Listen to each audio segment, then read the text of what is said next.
പ്രവാസ ലോകത്തെ വാർത്തകളും വിശേഷങ്ങളും അതുപോലെ മാറി മാറി വരുന്ന നിയമങ്ങളും നേരത്തെ അറിയാൻ ഈ ചാനൽ സബ്സ്ക്രൈബ് ചെയ്യൂ. അടുത്തുള്ള ബെല്ലൈക്കൺ എനേബിൾ ചെയ്യാൻ മറക്കേണ്ട. ഒമാൻ വാർത്തകളിലേക്ക് സ്വാഗതം. ഇന്ന് 2025 ഫെബ്രുവരി 1 ശനി. പ്രധാന വാർത്തകൾ. റൊണാൾഡ് റീഗൻ വിമാനത്താവളത്തിന് സമീപം ഉണ്ടായ അമേരിക്കൻ വിമാനാപകടത്തിൽ മരിച്ചവർക്ക് അനുശോചനം അറിയിച്ച് Sultan Haitham bin Tariq American president Donald ട്രംപിന് കേബിൾ സന്ദേശം അയച്ചു. വാഷിംഗ്ടണ് സമീപം റൊണാൾഡ് റീഗൻ ദേശീയ വിമാനത്താവളത്തിൽ ഇറങ്ങവേ യാത്രാവിമാനവും സൈനിക കോപ്റ്ററും കൂട്ടിയിടിച്ചുണ്ടായ അപകടത്തിൽ 67 പേരാണ് മരിച്ചത്. ഇതിൽ 40-ലേറെ പേരുടെ മൃതദേഹങ്ങൾ കണ്ടെടുത്തതായാണ് റിപ്പോർട്ട്. വിമാനത്തിലുണ്ടായിരുന്ന 64 പേരും കോപ്റ്ററിലുണ്ടായിരുന്ന 3 സൈനികരുമാണ് കൊല്ലപ്പെട്ടത്.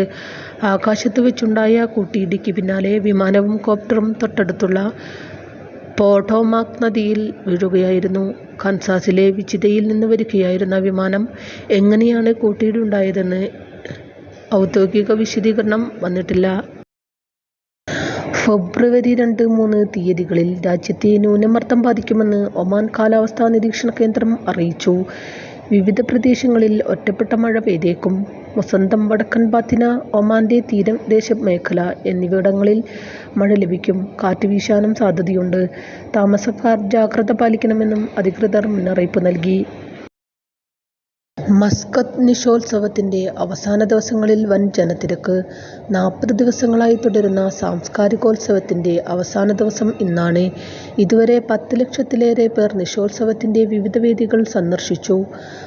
മസ്കത്ത് നൈറ്റ്സിന്റെ വേദികളായ അമീറാത്ത് പാർക്കിലും നസീം ഗാർഡൻസിലും വ്യത്യസ്ത പരിപാടികളാണ് കാണികളെ കാത്തിരിക്കുന്നത്.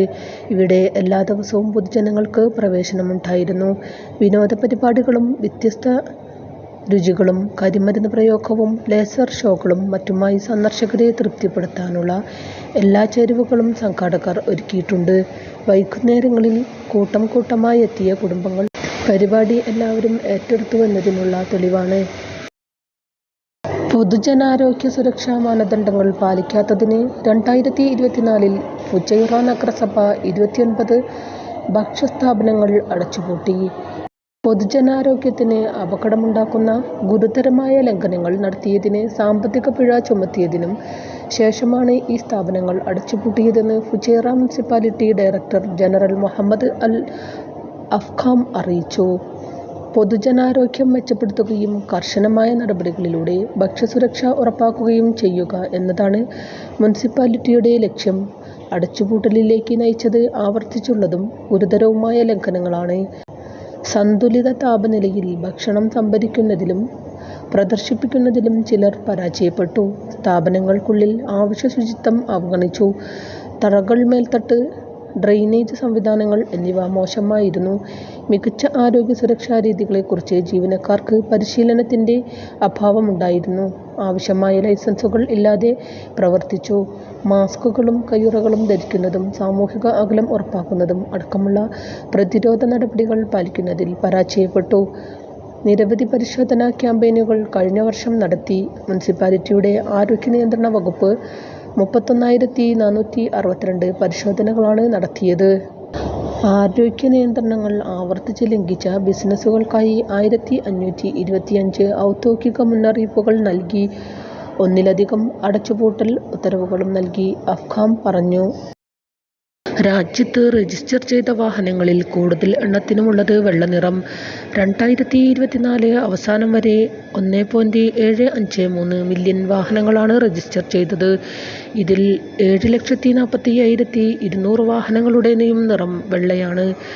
2,26,200 വാഹനങ്ങൾക്ക് സിൽവർ നിറമാണ്. പിങ്കും പർപ്പിളുമാണ് അപൂർവമായുള്ളത്. 224 വാഹനങ്ങൾക്കാണ് പിങ്ക് നിറം.